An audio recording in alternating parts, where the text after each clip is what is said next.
میرا نبی نے ساری زندگی قرضہ اٹھایا، ساری زندگی، اور جس دن دنیا سے تشریف لے گئے آپ کی زرہ ایک یہودی کے گھر رہن رکھی ہوئی تھی، چھڑوا نہیں سکے، لیکن مکروز کا جنازہ نہیں پڑھاتے تھے۔ قرضہ لینا کوئی جرم؟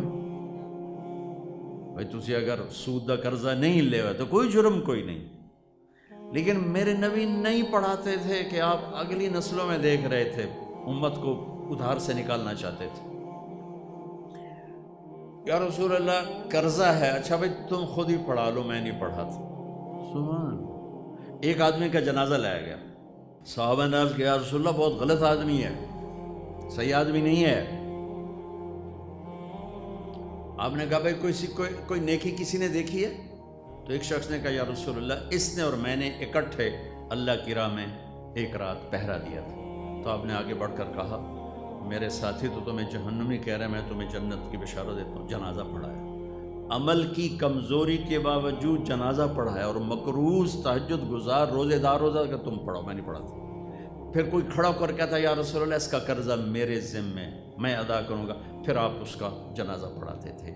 صرف امت کو مصیبت سے نکالنے کے لیے، چیزیں قابو سے باہر ہو جائیں گی، قیمتیں آسمان پہ چلی جائیں گی، سارا بازار مصنوعی ہو جائے گی، تجارت مصنوعی ہو جائے گی۔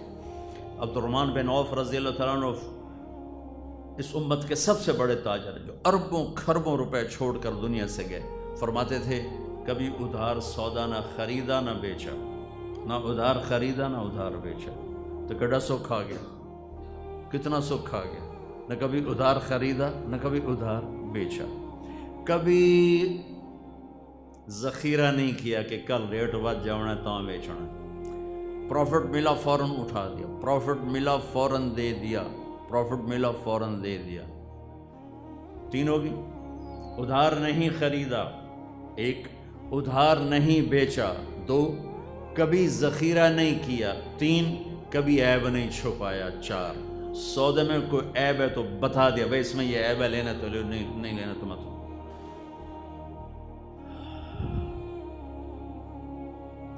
میرے نبی نے یوں ہاتھ مارا، اوئے ہوئے ہوئے ہوئے، یوں کیا، اوئے ہوئے ہوئے ہوئے،